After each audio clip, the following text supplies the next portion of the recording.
Hi students, now let us discuss magnetic properties of d block elements. Okay, introduction to magnet. Okay, నా దగ్గర ఒక article ఉంది లేదా object ఉంది. ఆ ఆబ్జెక్టు అదర్ ఆబ్జెక్ట్స్ని అట్రాక్ట్ చేస్తుంది, సమ్ టైమ్స్ రిపల్షన్ కూడా చేస్తుంది అన్నమాట. ఆ ఆబ్జెక్ట్ని తీసుకెళ్ళి ఎక్స్టర్నల్ మ్యాగ్నెటిక్ ఫీల్డ్ అంటే వేరే మ్యాగ్నెట్ దగ్గర పెడితే ఇట్ సెల్ఫ్ అలైన్మెంట్ అయిపోతుంది అన్నమాట. ఇప్పుడు అటువంటి ఆబ్జెక్ట్ని ఏమంటాం అంటే మ్యాగ్నెట్ అంటాం. అంటే నా దగ్గర ఉన్న ఆబ్జెక్టు అదర్ ఆబ్జెక్ట్స్ని అట్రాక్షన్ చేయడం లేదా రిపల్షన్ చేయడం లేదా వేరే మ్యాగ్నెట్ దగ్గర పెట్టినప్పుడు ఇట్ సెల్ఫ్ అలైన్మెంట్లోకి వెళ్ళిపోతుంది అన్నమాట. అటువంటి సబ్జెక్టులను కానీ అటువంటి సబ్స్టెన్సెస్ని కానీ అటువంటి ఆబ్జెక్ట్స్ని కానీ మ్యాగ్నెట్స్ అంటాం. ఇప్పుడు మ్యాగ్నెట్స్ అంటే మీకు డెఫినేషన్ చెప్తున్నాను. The substance which exhibits attraction, repulsion to other objects and itself alignment in an external magnetic field. ఒక్కసారి నా దగ్గర ఉన్న సబ్స్టెన్స్ ఆర్ ఆబ్జెక్ట్ ఇది. ఈ ఆబ్జెక్ట్ ఏం చేస్తుందంటే దాని ముందు వేరే ఆబ్జెక్ట్ నుంచాను, సంథింగ్ వేరే ఆబ్జెక్ట్ నుంచితే ఈ ఆబ్జెక్ట్ని అట్రాక్ట్ చేస్తుందన్నమాట. అంటే అట్రాక్షన్ అనే ప్రాపర్టీ ఉంది. And next some other objects repulsion చేస్తుందన్నమాట. సమ్ అదర్ ఆబ్జెక్ట్స్ని రిపల్షన్ చేస్తుంది. ఓకే, ఈ రెండు ప్రాపర్టీస్తో పాటు ఇప్పుడు వేరే ఒక మ్యాగ్నెట్ని తీసుకొచ్చాను. ఆ మ్యాగ్నెట్ నార్త్ పోల్ ఇది, సౌత్ పోల్ ఇది. ఈ ప్లేస్లోకి నా దగ్గర ఉన్న ఆబ్జెక్ట్ని పెట్టాను.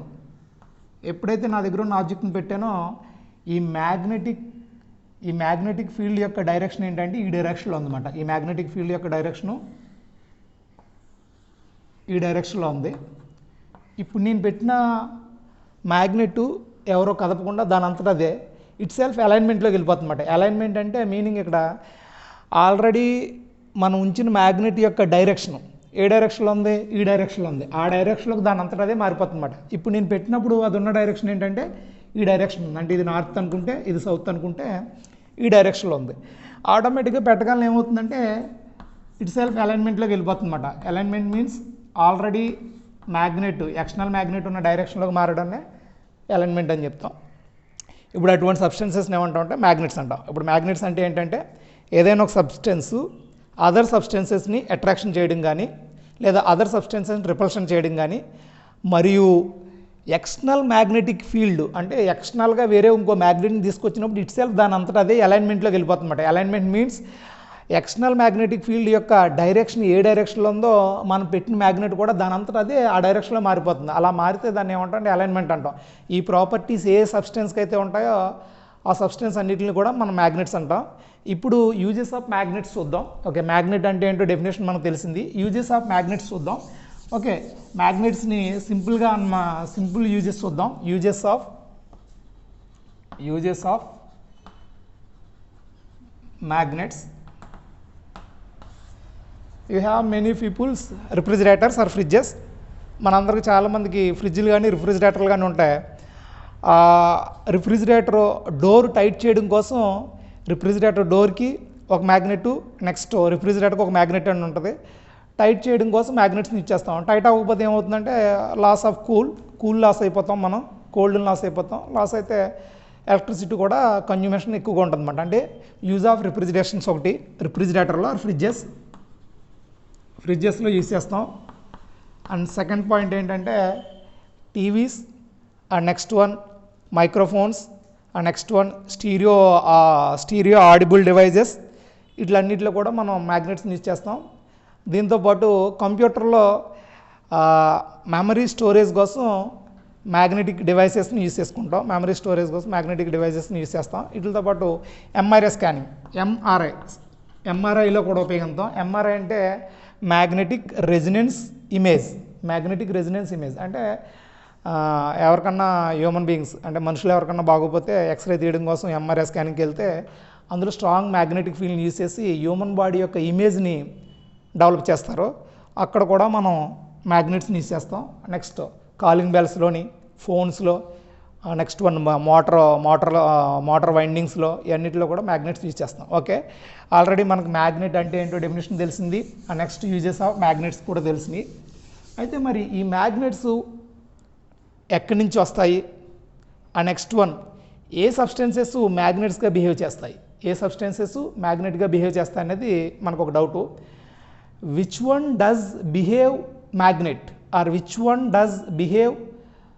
One does acts magnet? ఏ సబ్స్టెన్స్ మ్యాగ్నెట్గా యాక్ట్ చేస్తుందంటే, ఏ సబ్స్టెన్స్ అయితే revolving or spinning electrical charge bodies అన్నీ కూడా మ్యాగ్నెట్స్గా బిహేవ్ చేస్తాయి, లేదా స్పిన్నింగ్ ఎలక్ట్రికల్ చార్జ్ పార్టికల్స్ అన్నీ కూడా మ్యాగ్నెట్స్గా బిహేవ్ చేస్తాయి. ఫర్ సపోజ్ మ్యాగ్నెట్గా ఏం బిహేవ్ చేస్తుందంటే, ఇదొక body, electrical charged body means దీని మీద ఐదర్ పాజిటివ్ అన్న ఉండొచ్చు లేదా నెగిటివ్ అన్న ఉండొచ్చు.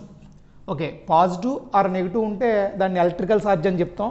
ఎలక్ట్రికల్ చార్జ్డ్ బాడీ మాట. ఇన్ కేస్ పాజిటివ్ చార్జ్ ఉందనుకో it is called electrical charged body అని చెప్తాం.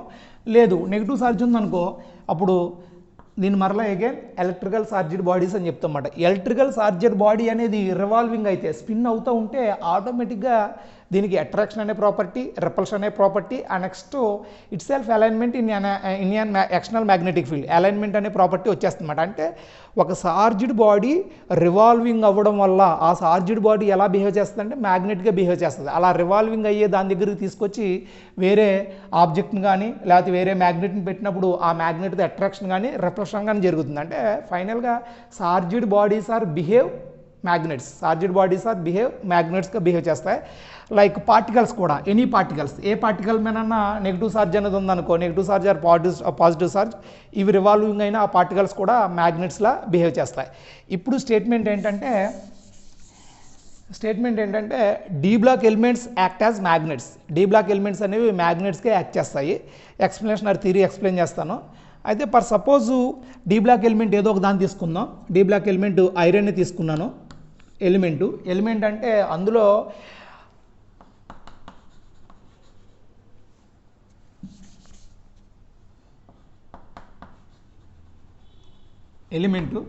ఎలిమెంట్ అంటే అందులో నెంబర్ ఆఫ్ యాటమ్స్ అనేవి ఉంటాయన్నమాట.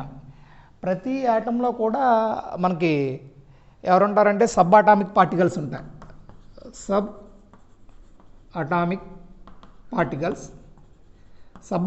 పార్టికల్స్ అంటే మనందరికీ తెలుసు, protons, next electrons, next neutrons. Proton and electron electrical charged particles. అంటే ప్రోటాన్ మీద పాజిటివ్ ఛార్జ్ అనేది ఉంటుంది, ఎలక్ట్రాన్ మీద నెగిటివ్ ఛార్జ్ ఉంటుంది. ఇక న్యూట్రాన్కి ఏ విధమైన ఛార్జ్ ఉండదు. నెక్స్ట్ దాంతోపాటు ప్రోటాన్స్ అనేవి రివాల్వింగ్ అవుతాయి, సేమ్ లైక్ ఎలక్ట్రాన్స్ కూడా రివాల్వింగ్ అవుతాయి. న్యూట్రాన్స్కి ఎలాగ ఛార్జ్ లేకపోతే. అంటే ఇప్పుడు సబ్ అటామిక్ పార్టికల్స్ అనేవి రివాల్వింగ్ అవుతున్నాయి లేదా స్పిన్ అవుతున్నాయి. Electrical charged sub atomic particles that is proton and electrons అనేవి స్పిన్ అవుతున్నాయి. అది స్పిన్ అవ్వడం వల్ల ఏమవుతుందంటే ఇట్ సెల్ఫ్ స్మాల్ టీనీ మ్యాగ్నెట్స్గా బిహేవ్ చేస్తాయి. ఎప్పుడైతే టీనీ మ్యాగ్నెట్స్గా బిహేవ్ చేస్తున్నాయో మరి ఈ ప్రోటాన్స్ కానీ ఈ ఎలక్ట్రాన్స్ కానీ ఎక్కడున్నాయి? యాటమ్స్లో ఉన్నాయి. అంటే ఆ యాటమ్ కూడా మ్యాగ్నెట్గా బిహేవ్ చేస్తుంది. మరి ఆ యాటమ్ ఎక్కడుంది? ఎలిమెంట్లో ఉంది. ఆ ఎలిమెంట్ కూడా మ్యాగ్నెట్గా బిహేవ్ చేస్తుంది. అందుకోసం D block elements act as magnets because D block elements has electrically charged spinning particles. అట్లా ఏముంటాయంటే ఎలక్ట్రికల్లీ చార్జ్డ్ స్పిన్నింగ్ పార్టికల్స్ అనేవి ఉంటాయన్నమాట. ఇప్పుడు డి బ్లాక్ ఎలిమెంట్స్ మ్యాగ్నెట్స్గా బిహేవ్ చేయడానికి కారణం ఏంటంటే two. First one proton, spinning proton. Second one spinning electron. Proton have positive charge, electron has negative charge. అయితే ఇక్కడ ప్రోటాన్ ప్రొడ్యూస్ చేసే మ్యాగ్నెటిక్ స్ట్రెంగ్త్తో పోలిస్తే ఎలక్ట్రాన్ ప్రొడ్యూస్ చేసే మ్యాగ్నెటిక్ స్ట్రెంగ్త్ అనేది చాలా ఎక్కువ. ఎందుకు ఎక్కువ అంటే ఇక్కడ మనం ఒక విషయం గుర్తుపెట్టుకోవాలి. ఏ చార్జ్డ్ పార్టికల్ అయితే ఫాస్ట్గా మూవ్ అవుతుందో అది ప్రొడ్యూస్ చేసే మ్యాగ్నెటిక్ స్ట్రెంగ్త్ అనేది చాలా ఎక్కువగా ఉంటుంది. ఏ పార్టికల్ అయితే ఏ చార్జ్డ్ పార్టికల్ అయితే స్లోగా మూవ్ అవుతుందో అది ప్రొడ్యూస్ చేసే మ్యాగ్నెటిక్ స్ట్రెంత్ చాలా తక్కువగా ఉంటుంది. అయితే ఈ రెండిట్లో కంపారిజన్ చేసుకుంటే ప్రోటాన్ అనేది చాలా స్లోగా రివాల్వ్ అవుతుందన్నమాట. అందుకే చాలా కేసుల్లో మనం ప్రోటాన్ అనేది రివాల్వ్ అవ్వదు, లేకపోతే మూవ్ అవ్వదు, లేకపోతే స్పిన్ అవ్వదు అని చెప్పుకుంటాం. కానీ ప్రోటాన్ కూడా స్పిన్ అవుతుంది, అయితే చాలా స్లోగా స్పిన్ అవుతుంది. నెక్స్ట్ ఎలక్ట్రాన్ అనేది చాలా ఫాస్ట్గా స్పిన్ అవుతుంది. నెక్స్ట్ స్లోగా స్పిన్ అవ్వడం వల్ల ఇది ప్రొడ్యూస్ చేసే మ్యాగ్నెటిక్ స్ట్రెంత్ అనేది చాలా తక్కువ, హైగా స్పిన్ అవ్వడం వల్ల ఇది ప్రొడ్యూస్ చేసే మ్యాగ్నెటిక్ స్ట్రెంత్ అనేది చాలా ఎక్కువ అన్నమాట. అయితే ఎందుకు స్లోగా మూవ్ అవుతుందంటే మనందరికీ తెలుసు, proton has a higher particle, అంటే దాని వెయిట్ చాలా ఎక్కువగా ఉంటుంది వెన్ కంపేర్డ్ టు ఎలక్ట్రాన్. ఎలక్ట్రాన్తో పోలిస్తే ప్రోటాన్ యొక్క వెయిట్ ఎక్కువగా ఉండడం వల్ల ఆటోమేటిక్గా హీట్ ఎక్కువగా ఉంటే రెవల్యూషన్ ఆర్ స్పిన్నింగ్ అనేది చాలా స్లోగా ఉంటుందన్నమాట. అంటే ఫైనల్గా మనం ప్రోటాన్స్ ప్రొడ్యూస్ చేసే మ్యాగ్నెటిక్ స్ట్రెంత్ని కానీ మ్యాగ్నెటిక్ ప్రాపర్టీస్ని కానీ నెగ్లెక్ట్ చేయకుండా మనం దేని ద్వారా ఎక్స్ప్లెయిన్ చేస్తామంటే డి బ్లాక్ ఎలిమెంట్స్ యొక్క మ్యాగ్నెటిక్ ప్రాపర్టీస్ ఆర్ మ్యాగ్నెటిక్ స్ట్రెంత్ని according to revolving or spinning electrons ద్వారా ఎక్స్ప్లెయిన్ చేస్తామన్నమాట. అంటే డి బ్లాక్ ఎలిమెంట్స్ మ్యాగ్నెట్స్గా బిహేవ్ చేయడానికి కారణం ఏంటంటే it's has spinning electrons, it has spinning electrons. Okay, ఆ స్పిన్నింగ్ ఎలక్ట్రాన్స్ ఎలా మ్యాగ్నెటెన్సీని లేకపోతే ఎలా మ్యాగ్నెటిక్ స్ట్రెంత్ని ప్రొడ్యూస్ చేస్తుంది అనేది ఒకసారి అబ్జర్వ్ చేద్దాం. ఫర్ సపోజు ఏ ఆటంలో అన్నా ఎలక్ట్రాను ఏం చేస్తుందంటే న్యూక్లియస్ ఇట్ సెల్ఫ్ రివాల్వింగ్ అవుతూ ఉంటుంది. ఇక్కడ నేను ఎలక్ట్రాన్ ఒక స్పీర్గా ఇమేజ్ చేసుకుంటున్నాను, అది ఇట్ సెల్ఫ్ రివాల్వింగ్ అవుతుంది. ఇట్ సెల్ఫ్ అంటే దాని చుట్టూ అది తిరుగుతూ ఉంటుంది. దాని చుట్టూ అది తిరగడం వల్ల స్పిన్నింగ్ క్యారెక్టర్ వచ్చిందన్నమాట. ఎప్పుడైతే అది ఆల్రెడీ చార్జ్డ్ పార్టికల్, అంటే ఇట్ హ్యాస్ నెగిటివ్ ఛార్జ్, ఈ నెగిటివ్ ఛార్జ్ ఉన్న ఎలక్ట్రాన్ అనేది స్పిన్ అవుతుంది. నెగిటివ్ ఛార్జ్ ఉన్న ఎలక్ట్రాన్ అనేది స్పిన్ అవుతుంది. ఎప్పుడైతే స్పిన్ అయిందో ఆటోమేటిక్గా దానికి మ్యాగ్నెటిక్ ప్రాపర్టీస్ అంటే అట్రాక్షన్, రిపల్షన్, అలైన్మెంట్ అనే క్యారెక్టర్లు వచ్చేస్తాయి. ఇట్ సెల్ఫ్ దాని అంతటా తిరగడం వల్ల అది ఒక మ్యాగ్నెట్గా బిహేవ్ చేస్తుంది, అందువల్ల కొద్దిగా మ్యాగ్నెటిక్ స్ట్రెంత్ అనేది ప్రొడ్యూస్ అవుతుంది. ఇట్ సెల్ఫ్ దాని అంతటా అదే కాకుండా అది న్యూక్లియస్ చుట్టూ కూడా తిరుగుతుంది అన్నమాట. అలా న్యూక్లియస్ చుట్టూ తిరగడం వల్ల ఇంకొక మ్యాగ్నెటిక్ స్ట్రెంత్ని కూడా ప్రొడ్యూస్ చేస్తుంది. అంటే ఇట్ సెల్ఫ్ దాని అంతటా తిరగడం వల్ల మ్యాగ్నెటిక్ స్ట్రెంత్ ప్రొడ్యూస్ అవుతుంది. నెక్స్ట్ న్యూక్లియస్ చుట్టూ తిరగడం వల్ల కూడా మ్యాగ్నెటిక్ స్ట్రెంత్ ప్రొడ్యూస్ అవుతుంది. అంటే ఎలక్ట్రాన్ 2 టైప్స్ ఆఫ్ మ్యాగ్నెటిక్ స్ట్రెంత్ని ప్రొడ్యూస్ చేస్తుంది అన్నమాట. ఒకటి ఏంటంటే ఇట్ సెల్ఫ్ స్పిన్నింగ్ అవ్వడం వల్ల ఒక మ్యాగ్నెటిక్ స్ట్రెంత్, నెక్స్ట్ న్యూక్లియస్ సరౌండింగ్స్లో అరౌండ్ న్యూక్లియస్ అంటే ఆర్బిటాల్లో న్యూక్లియస్ చుట్టూ తిరగడం వల్ల ఒక టైప్ ఆఫ్ మ్యాగ్నెటిక్ స్ట్రెంత్ని ప్రొడ్యూస్ చేస్తుంది. అంటే టోటల్ మ్యాగ్నెటిక్ స్ట్రెంత్ ఏంటంటే స్పిన్నింగ్ మ్యాగ్నెటెన్స్, నెక్స్ట్ ఆర్బిటల్ మ్యాగ్నెటిక్ స్ట్రెంత్ లేదా ఆర్బిటల్ మ్యాగ్నెటిక్ మూమెంట్ అనేది ఆ రెండింటికి సమ్ చేస్తే టోటల్ వస్తుంది. ఇప్పుడు ఒకసారి అబ్జర్వ్ చేద్దాం.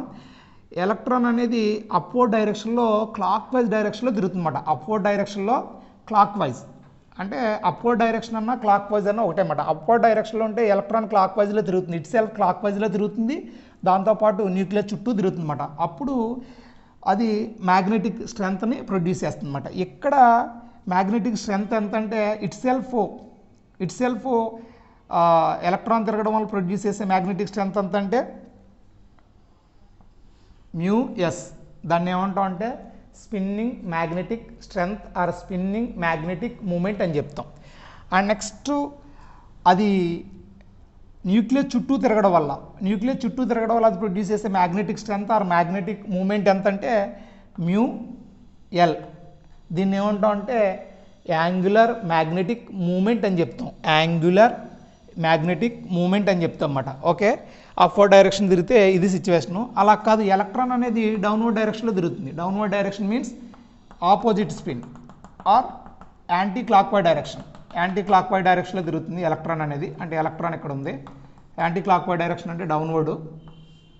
Okay, electron has negative charge, anticlockwise అంటే ఇది ఇలా తిరుగుతుందన్నమాట. ఇలా యాంటీ క్లాక్ వైజ్లో తిరిగినప్పుడు కూడా అది ఇట్ సెల్ఫ్ మ్యాగ్నెటిక్ ఫీల్డ్ని ప్రొడ్యూస్ చేస్తుంది. అండ్ నెక్స్ట్ న్యూక్లియస్ చుట్టూ తిరగడం వల్ల మ్యాగ్నెటిక్ ఫీల్డ్ని ప్రొడ్యూస్ చేస్తుందన్నమాట. అంటే ఇది ప్రొడ్యూస్ చేసే మ్యాగ్నెటిక్ ఫీల్డ్ మరలా అగైన్ 2 μs μl. ఓకే, అంటే అపోజిట్ డైరెక్షన్లో ఎలక్ట్రాన్ తిరిగిన మ్యాగ్నెటిక్ మూమెంట్ అనేది ప్రొడ్యూస్ అవుతుంది లేదా మ్యాగ్నెటిక్ స్ట్రెంత్ అనేది ప్రొడ్యూస్ అవుతుంది. డౌన్వర్డ్ డైరెక్షన్లో తిరిగిన మ్యాగ్నెటిక్ మూమెంట్ లేదా మ్యాగ్నెటిక్ స్ట్రెంత్ అనేది ప్రొడ్యూస్ అవుతుంది. అంటే ఒక ఎలక్ట్రాన్ వల్ల మ్యాగ్నెటిక్ స్ట్రెంత్ అనేది ప్రొడ్యూస్ అవుతుంది. మరి ఎలిమెంట్ ఆర్ యాటంలో నెంబర్ ఆఫ్ ఎలక్ట్రాన్స్ ఉంటాయన్నమాట. ఆ నెంబర్ ఆఫ్ ఎలక్ట్రాన్స్ వల్ల లార్జ్ అమౌంట్లో మ్యాగ్నెటిక్ స్ట్రెంత్ అనేది జనరేట్ అవుతుంది. ఆ లార్జ్ అమౌంట్లో ఉన్న మ్యాగ్నెటిక్ స్ట్రెంత్ అంతా కూడా ఆ ఎలిమెంట్కి అప్లికబుల్ అవుతుందన్నమాట. అంటే ఫైనల్గా ఆ ఎలిమెంట్ ఎలా యాక్ట్ చేస్తుందంటే మ్యాగ్నెట్లో బిహేవ్ చేస్తుంది. ఎందుకు? ఆల్రెడీ లోపల స్పిన్నింగ్ ఎలక్ట్రాన్స్ ఉండడం వల్ల అవి ప్రొడ్యూస్ చేసే మ్యాగ్నెటిక్ ఫీల్డ్ అవి ప్రొడ్యూస్ చేసే మ్యాగ్నెటిక్ స్ట్రెంత్ అంతా కూడా ఆ ఎలిమెంట్కి అప్లికబుల్ అయిపోతుందన్నమాట. అప్పుడు ఆ ఎలిమెంట్ దగ్గరికి వేరే ఆబ్జెక్ట్ని తీసుకొస్తే అట్రాక్షన్ చేయడం కానీ, రిపల్షన్ చేయడం కానీ, లేకపోతే ఎక్స్టర్నల్ మ్యాగ్నెటిక్ ఫీల్డ్ని తీసుకొస్తే ఇట్ సెల్ఫ్ అలైన్మెంట్లోకి వెళ్ళిపోవడం కానీ జరుగుతుందన్నమాట. అయితే ఇక్కడ మనం ఒక విషయం అబ్జర్వ్ చేయాలి. ఆ విషయం ఏంటంటే ఇప్పుడు అప్పో డైరెక్షన్లో ఉన్న ఎలక్ట్రాను స్పిన్ ఎంత అంటే ఎంఎస్ ప్లస్ ఆఫ్. ఇక్కడ స్పిన్ అంటే మీన్స్ స్పిన్నింగ్ స్పీడ్. అది ఎంత స్పీడ్తో మూవ్ అవుతుందంటే ప్లస్ ఆఫ్ 1. ప్లస్ ఏంటంటే అప్వర్డ్ డైరెక్షన్ ఇండికేట్ చేస్తుంది, ఆఫ్ దాని స్పిన్నింగ్ మాట. Next downward direction, anti clock wise డైరెక్షన్లో ఉన్న ఎలక్ట్రాను అది స్పిన్ అయ్యే స్పీడ్ ఎంత అంటే minus of. Minus means anti direction, anti clock wise. Of means దాని యొక్క స్పిన్నింగ్ స్పీడ్ మాట. ఓకే, ఇక్కడ ఒక విషయం అర్థం చేసుకోవాలి. అప్వర్డ్ డైరెక్షన్లో దాని యొక్క స్పిన్నింగ్ మ్యాగ్నిట్యూడ్ ఎంత అంటే ఆఫ్, డౌన్వర్డ్ డైరెక్షన్లో దాని స్పిన్నింగ్ మ్యాగ్నిట్యూడ్ ఎంత అంటే ఆఫ్. అంటే రెండు ఈక్వల్ కానీ డైరెక్షన్స్ ఆర్ డిఫరెంట్. ఇది ప్లస్ అయితే ఇది మైనస్. అంటే ఒకే స్పీడ్తో తిరుగుతుందంటే అవి ప్రొడ్యూస్ చేసే అప్వర్డ్ డైరెక్షన్లో ఎలక్ట్రాన్ ఉన్నప్పుడు ప్రొడ్యూస్ చేసే magnetic strength or magnetic moment అంటే BM.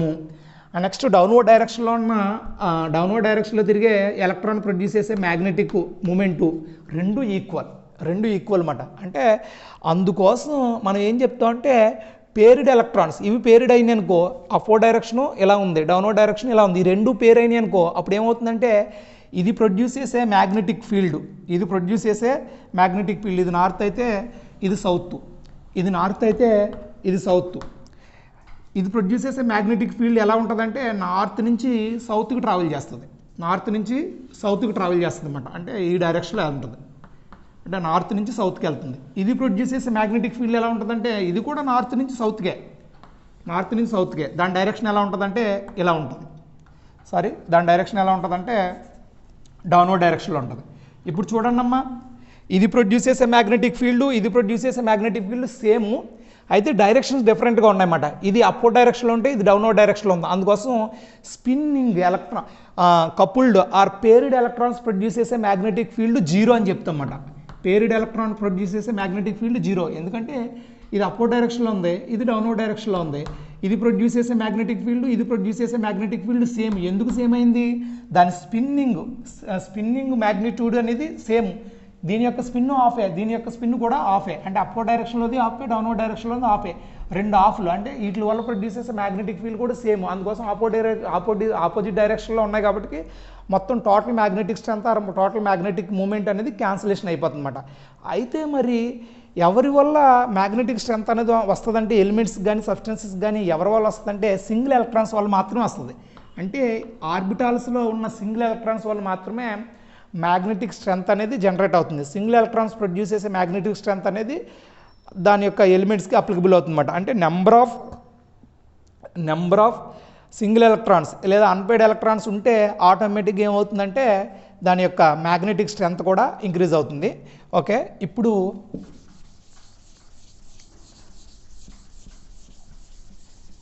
Types of magnetic substances చూద్దాం. మ్యాగ్నెటిక్ సబ్స్టెన్సెస్ అనేవి 5 టైప్స్. అంటే based on magnetic behavior,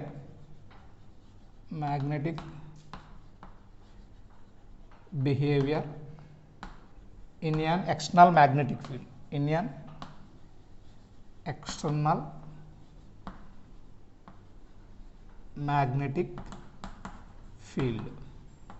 external magnetic field అంటే ఏమీ లేదు, మన దగ్గర ఒక మ్యాగ్నెట్ ఉంది, ఆ మ్యాగ్నెట్ని ఇంకో మ్యాగ్నెట్ సమక్షంలోకి తీసుకెళ్తామన్నమాట. అంతే, ఇంకో మ్యాగ్నెట్ సమక్షంలో తీసుకెళ్ళడాన్ని ఏమంటాం అంటే ఎక్స్టర్నల్ మ్యాగ్నెటిక్ ఫీల్డ్ అంటాం, లేదా అప్లైడ్ మ్యాగ్నెటిక్ ఫీల్డ్ అంటాం. అంతకు మించి అయితే అక్కడ bother about nothing.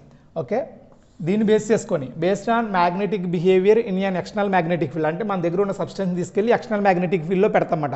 External magnetic ఫీల్డ్లో పెట్టినప్పుడు ఏం చేస్తుందంటే దాని బిహేవియర్ని అబ్జర్వ్ చేస్తామన్నమాట. దాని బిహేవియర్ని అబ్జర్వ్ చేసి మనం టైప్స్ కింద సబ్స్టెన్సెస్ని డిఫరెంట్ టైప్స్ కింద డివైడ్ చేస్తాం. ఓకే, దాని బిహేవియర్ని బేస్ చేసుకుని డిఫరెంట్ టైప్స్ కింద అబ్జర్వ్ చేస్తాం. ఫస్ట్ వన్ ఏంటంటే dia substances, second one para, third one ferro, fourth one anti పెర్రో,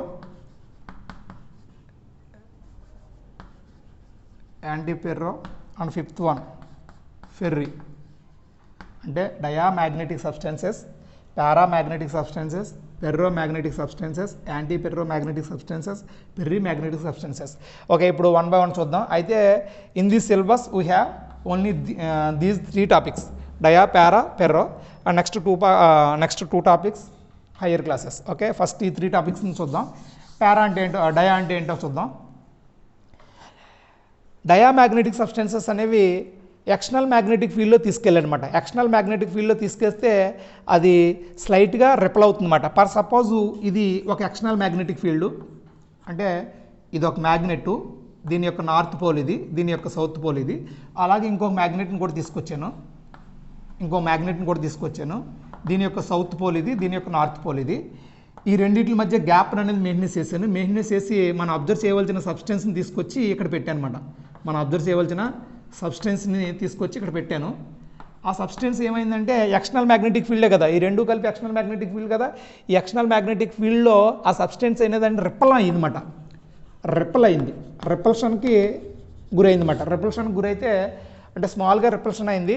అటువంటి సబ్స్టెన్స్ని ఏమంటామంటే డయా సబ్స్టెన్సెస్ అని చెప్తామన్నమాట. డయా సబ్స్టెన్సెస్ అనేవి ఏ ఎలిమెంట్స్ ఆర్ ఏ ఆటమ్స్ అని ఎగ్జిబిట్ చేస్తాయంటే పేరిడ్ ఎలక్ట్రాన్స్ ఉన్న ఎలిమెంట్స్ అన్నీ కూడా ఎగ్జిబిట్ చేస్తాయన్నమాట. పేరిడ్ ఎలక్ట్రాన్స్ ఉన్న ఎలిమెంట్స్ అన్నీ కూడా ఎగ్జిబిట్ చేస్తాయి. డయాకి ఎగ్జాంపుల్గా ఏంటంటే స్కాండియం +3, వెనీడియం +4, టైటానియం +4, ఇవన్నీ కూడా డయాకి ఎగ్జాంపులే. ఒకసారి మనం స్కాండియం యొక్క ఎలక్ట్రానిక్ కాన్ఫిగరేషన్ అబ్జర్వ్ చేద్దాం. స్కాండియం యొక్క ఎలక్ట్రానిక్ కాన్ఫిగరేషన్ చూద్దాం. స్కాండియము వ్యాలెన్సీ ఆర్బిటాల్స్ అంటే 3D 4s, 4sలో 2 ఎలక్ట్రాన్స్ ఉంటే 3Dలో ఒక ఎలక్ట్రాను. ఓకే, 3Dలో ఒక ఎలక్ట్రాన్ కూడా సింగిల్ ఎలక్ట్రాను, 3Dలో ఒక ఎలక్ట్రాన్ కూడా సింగిల్ ఎలక్ట్రాన్ 1 2 3 4 5 ఆ సింగిల్ ఎలక్ట్రాన్ ఇది. 4sలో 2 కూడా పేరై ఉన్నాయి. అయితే ఈ 2 పేర్ అవడం వల్ల ఇది ప్రొడ్యూస్ చేసే మ్యాగ్నెటిక్ ఫీల్డ్ ఎంత 0, అంటే మ్యాగ్నెటిక్ మూమెంట్ ఎంత అంటే 0. కానీ ఇది ఎంతో కొంత మ్యాగ్నెటిక్ మూమెంట్ని ప్రొడ్యూస్ చేస్తుంది, ఆర్ మ్యాగ్నెటిక్ స్ట్రెంత్ని ప్రొడ్యూస్ చేస్తుంది. అందుకోసం స్కాండియం యాటమ్ ఎలా యాక్ట్ చేస్తుంది అంటే మ్యాగ్నెట్గా యాక్ట్ చేస్తుంది.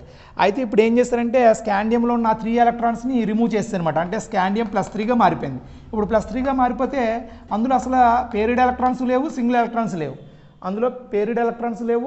ఎలక్ట్రాన్స్ లేవు. అందుకోసం స్కాండియం ఎలా యాక్ట్ చేస్తుంది అంటే డయామాగ్నెటిక్ సబ్స్టెన్స్గా యాక్ట్ చేస్తుంది. డయామాగ్నెటిక్ సబ్స్టెన్స్ అంటే